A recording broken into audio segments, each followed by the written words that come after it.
What is up, YouTube? It's your boy Alex here from Team Generations, back again with another deck profile. Today we're going to be looking at an updated list for the Genesis Witches. So I've previously rolled this out on the channel, but I just wanted to give a quick update. I'm just going to lay the deck out, do it a little bit different than I normally have.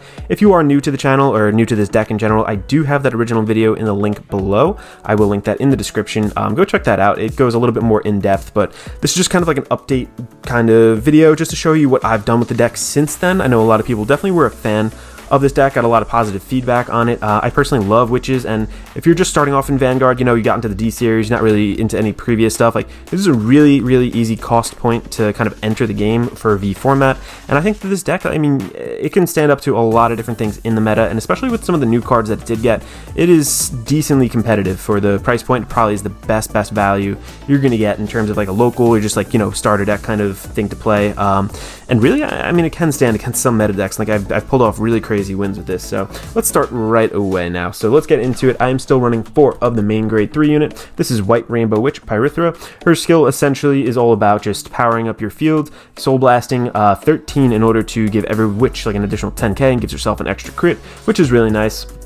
On top of that too, every time you spam a witch on the field, you get to reduce her cost by 1 soul blast, so it ends up being not too much at all in this deck. Her second skill also lets you bounce and recall something as well, so not difficult at all to hit that 13. I know that seems like a scary number, but I'll show you the cards that kind of enable us to do that. So moving right along, we are running 4 of this grade 3. This is Spiritual Sorcerer Crew. So this guy essentially when placed, we get a soul charge 1 for each of our units. So just pretty simple. It's a sorcerer. It puts something into our soul. It can really, you gotta watch out sometimes. Like you can deck out, you can, you know, early game spam this guy twice, fill up your soul, and then later in the game you might want to call one down. It might be your best option, and you know your deck might go a little bit thin. So those are actually the only grade 3s we are running in the deck. This card is definitely necessary. Just makes it so easy to fill up your soul. Next up, I'm still running this guy at a 4 of. This is White Phosphorus Sorcerer Revoluta. So the grade 2 lineup starting over here. This guy, when placed, we get to counterblast 1, reveal 3 cards in the top of our deck, and put 1 card from among them into our hand, and then the rest into our soul. So just nice top 3. Get another sorcerer, something that's useful for that very moment.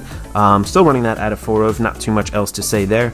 Now here is where one of the changes happen. So we are now running 3 of Colored Brush Sorcerer Kazande, I think that's how to say it. So this is actually a promo card that did come out. I feel like this just helps with the power level of the deck in general. So his skills act on Rearguard Circle, we get to Soul Blast 2, and this guy gets an additional 10k until the end of turn. So I felt that whenever I didn't have a grade 3 in the front row, my power columns felt a little bit weak at times. Like I think they were at like 38 or 39k, somewhere like that, where the grade 3s were like a 42 or 43k, I can't remember, or 41 even off the top of my head. I think it's somewhere like right around there, but this guy really helps get over that hump.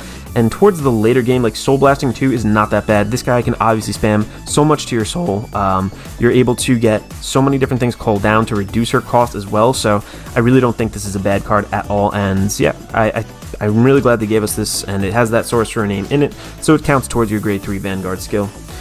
Now for just a little more cherry picking out of your soul, I'm still running these guys, 3 of. I was trying some other things, but I think I'm more comfortable just keeping it at this, because we are soul charging a lot, so we could soul charge some of our key pieces. And with this guy, its skill auto on Rearguard Circle when placed, we cost to discard a card from our hand, and then choose a normal unit from our soul, and then return it to our hand. So a little bit tough to discard and then call this from hand, because you're technically negging 1 off of this, but if you really need that ride target, like you need your grade 3 Vanguard, like you have to get it from your soul, this is a good option to do that. And I think at a 3 of, it's alright. You can maybe bump that down 1 more, but we are running a lot of grade 1s in here, so I think the grade 2 count is decently solid where it is. Let me know if you guys have any suggestions too, what you would do. Definitely open to, yeah, any, like, you know, any suggestions, like I said. Next up, we're actually going to run 4 of these cards. So this actually got reprinted in the Clan Selection Volume 2. This is White Brush Witch Arctic. So this was a promo card, actually. I'll go over its skill since this is one of the new cards, new additions to the deck. An awesome addition. So its skill, auto on Vanguard Rearguard Circle when placed. Look at 2 cards from the top of your deck. Put 1 card from among them into your soul, and put the 1 card from among them into on the top of your deck, sorry. Its second skill, auto on Rearguard Circle once per turn. If when your grade 3 or greater Vanguard attacks, one of your Vanguards in this unit get an additional 5k until the end of turn. So really awesome. Like if you have 3 of these in the back, honestly, you're swinging with your Vanguard. It was already 43k, whatever it was, 42, 41.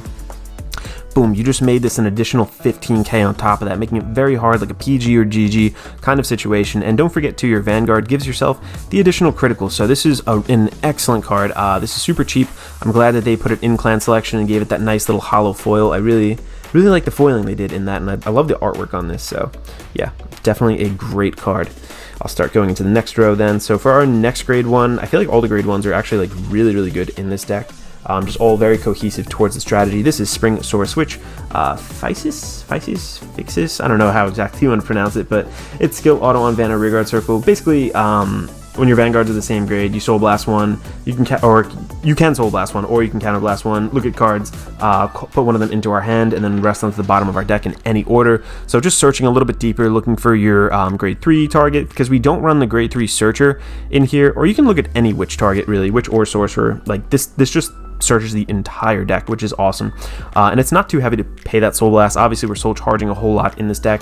You can Counter Blast when you need to, but completely up to you. I think that towards the end of the game too, it's nice because you'll find there's times where your deck is really thin and small. This can honestly search the entire deck at a certain point. Like if you have 4 or 5 cards, like you can basically rig your drive check. So heads up with that. Really awesome card. Very adds to the consistency of the deck, and very nice overall. So next up we have Supportive Sorcerer Communist. It's skill auto on Vanguard Circle. It's basically a drop draw, and then one place we get to Soul Charge one, and if our Vanguard is grade 3 or greater, we get to Soul Charge another, and then our Vanguard gets an additional 5k. So really just trying to make those nice numbers, make it very difficult for our opponent's Vanguard to guard out. On top of that, you can Soul Charge twice off of it, which is really good. Like everything in the deck really does Soul Charge, really just sits there and fuels the strategy, so to speak. So not too bad at all. I think that's definitely a 4 of. Moving into the rest of the grade ones here, we are looking at 2 of this card. This actually got reprinted too. This was from I think the first extra booster set that dropped during V. This is Witch of Frogs Melissa. So this is actually a new card. I'll read the skill for you guys. It's skill auto on Rearguard Circle. One place from hand, Soul Blast 3, right? Yeah, 3. Your opponent looks at the same number of cards from the top of his or her deck as the same number of cards as their rearguards, calls them to Rearguard Circle with units, and shuffles your deck. Your opponent's abilities do not activate from this call, so I think this is good at a 2 of. Also, this is new in clan selection, not new in general, sorry, and also new to this deck. I wasn't running this previous, but I think that now with Malkuth and a couple other decks, like Protect 2 is decently viable, more so than it was back when I first released this deck. So I think that sometimes there's like really pesky, annoying cards sitting on Protect 2. This helped us clear that out. Like this card is all about just clearing your opponent's board, getting rid of those annoying units, because we don't have much removal elsewise. So good for that aspect. And the Soul Blast 3, I feel like it is decently heavy, but we are soul charging so much in this deck. Like towards the late game, you're gonna see that like, oh, I don't need to, I have all this excess soul, so this is a good card for kind of eating that up, and you don't feel it as bad. I feel like it's decent at a 2 of. You can bump it up, you can trim it down if you want to, but I think it is good for removal. There are a couple key cards on fields that I really don't want to deal with. So alright, moving right along then to our next grade 1. We're just running this at a 1 of, just teching this in now. I think I was running a little bit more previously, but this is Witch of Pure White Claire. So its skill on Rearguard Circle, when attacker attacks boost hit, you may Soul Charge 3. So the 3 is really nice. Just kind of pressuring early game 2. If you boost with this guy, you're basically saying like, hey, you're going to give me fuel for later in the game if you let this hit, so you might whittle their hand a little bit as well. So yeah, that is it for the main deck. Now let's hop into the triggers.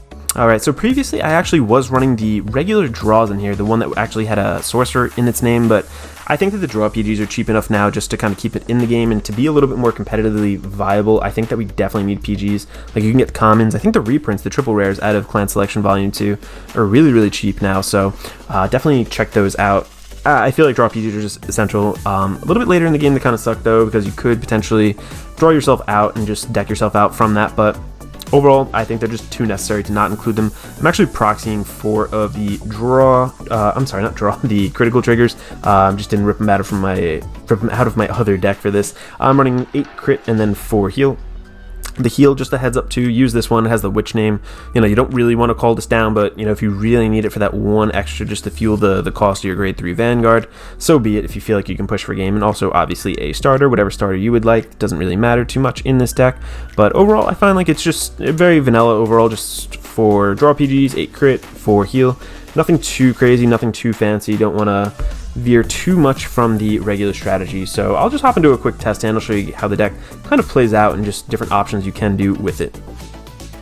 Alright, let's shuffle up our deck over here and get a test hand going. So, overall, like I said, this is like the best value you can probably get for a deck that's like, what is it, like $20 or so, like $20, $30. Like, I really, when I first started playing this, like, I know it wasn't like the best deck in the world, but it had like such a, it felt like a mainline strategy. Like, somebody sat there and said, okay, this could have been almost like a VR. We gave it a little bit more support, but I feel like this is one of the most flushed out budget decks in terms of archetype support, so definitely had to put this together, and I got a lot of love, I think, on the last video, so thank you guys so much for that, by the way. If you guys are enjoying any of the content so far, make sure to hit that subscribe button and leave a like on this video. It lets me know that you do appreciate it, and, you know, wants me to keep updating this deck or any of the Genesis stuff kind of moving forward, possibly in V Premium and beyond. Alright, so I think that's enough shuffling. Let's get like a pile or two in there. 1, 2, 3, 4, okay. Alright, let's draw here. We're going to pretend we go first just to make it a little bit easier as we do in all of our test hand videos. If you are new to the game in general, go check those out. I have tons of different deck profiles and stuff. What are we going to do? We're going to put back... this is a good card. I think I'm going to keep 2 of them. It doesn't matter too much. We have the 1. Let's place that down and let's draw again. Of course, we swap for another trigger. Also, 2 of those cards aren't too bad because I think we're going to ride Communist if we don't... Communist, I don't know how it's pronounced, but we'll drop him if we need to. Alright, let's go there. Alright, we're going to stand and draw. We go first. Alright, so we got him, which isn't too bad. This is a rear guard skill, but let's see. Let's draw, ride over here, draw. Okay, we did get that. I'm going to drop him, that's alright. And then going to pass it over to my opponent now, I think, right? Oh yeah, draw a card, sorry. Forgot to draw there. Okay, we did get the grade 3. Very, very nice. So I feel a little bit more secure now. We're going to pass it over and take a damage for their turn. Alright, so 1, is that in frame? Yeah, there we go. Alright, stand and draw now for our turn. Of course, we're drawing triggers here. I do want to kind of go on this guy, I think. So yeah, I'm not going to activate his skill. What do I want to do here? Yeah, I'll do this. Soul Blast 1. I can't activate the skill of this guy because it's rear guard only. I'm going to Soul Blast 1. And then I'm going to because we're the same, or actually no, we're not, oh yeah, we're not the same grade, so I actually have to counterblast 1, that's alright. I am then going to search the top 4 cards of my deck. 1, 2, 3, 4. 2, 3, 4, add a witch to my hand, so who do I want to add? I want to add her again? Nah, probably not. I need to soul charge. Yeah, I need a soul charge, I think, so I'm going to add actually him again. I would like to add him for the pressure, the power pressure, but I think I do need something to really charge me up. So let's get that going there. Alright, shuffle, shuffle. And let's just swing. I'll make this bigger swing. There we go. Alright, got another one of them. Nice. Over to my opponent. Let's take 2 damage for this turn. 1, critical trigger, and 2. Melissa. Alright. Stand and draw. Cool. So we got him. Do we have anything in our soul that we want? We could get the Communist off to actually... drive check again. Yeah, let's possibly do that. So let's ride first here. Alright. Yeah, let's go Force 2. Give me 1 second. Let me grab that Force marker. Alright, let's place this Force marker. I like going Force 2 in this deck just because we're already getting the extra boost of power. Like, our columns are pretty powerful. She gets an extra crit as well when you get her skill off, so overall, I feel like it just applies a bit more pressure, and we're not looking to re-ride. We don't generate extra markers, so we're looking to put as much pressure early as possible. And, you know, you will be running through your deck. Like, you're going to see how much we thin it right here. So I feel like the game doesn't run on too long, and this is just a little bit more impactful. But let's get him down first. Now let's do this. All right, so let's call him down here. We're going to save this to the end when everything is pretty much filled. One place, we're going to discard a card from our hand. I'm actually going to discard one of him, I think. Yeah, let's do that. And then we are going to look at a normal unit from our soul, return it to our hand. We're going to return this. I'm also going to call him down. So off of his skill, we get to soul charge 1.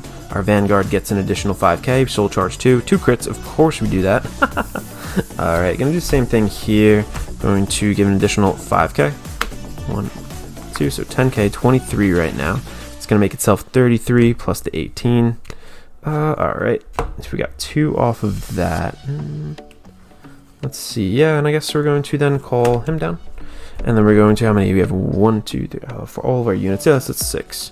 1, 2, 3, 4, 5, 6. All right, perfect. Wow, what did we soul charge now? All right, wow, got all of our triggers in here. That's exactly what we don't want to see, really. All right, perfect. So how many do we have now? So we call down 1, 2, 3, 4. It gets reduced by 4, and we have 13, 4, so we 9. So we 1, 2, 3, 4, 5, 6, 7, 8, 9. All right, cool. So I'm gonna leave these in here. I'm charging out anything good. I'm gonna leave. Yeah, whatever. Typically you want to soul blast out your triggers just because you can grab things from your soul, but just for the sake of time, I'm just gonna roll through it. But let's keep going. So everything now is an additional 10k. Nothing else we really want to do, nothing too crazy, but 18 plus that. We're just gonna swing here, do the same thing here. Oops, a daisy. What did I just do? Lost something from my soul. There we go. Let's swing. I'm gonna go 1, 2. So we do have another ride for next turn. All right, let's put the power there, let's say. Draw, and what is this column? Let's just look at these really. Actually, let's look at this column power. So this is 33 by itself off of these two as well. So it was 23 by itself, and then the 10 there. That's how I'm getting that 33. 33 plus 18. So that is what? That is 33. That's 43. 43 plus 8, because that's 51. That's a 51k column shooting into a grade 2, which is pretty intense, honestly. This is what, 38 then? Yeah, this is 38. And this guy is going to be, I just gave him 10 10s. This is 33, 33 plus 18. Same deal. This is also 51. So this is double crit. Like, you're putting that pressure on early. Like, that's how the game kind of goes. Next turn 2, I'm sure I'll be able to soul charge enough in order to get off the skill again if I want to. If we run into another one of these guys, it really helps. You can power him up too. So that's just typically how the deck plays. Just a quick little update video I wanted to give you guys. So thanks so much for watching. Let me know your thoughts down below. Anything you would change? Am I doing anything wrong, you think, with this lineup? But yeah, thank you guys so much for tuning in. And this is Alex from Team Generations signing out.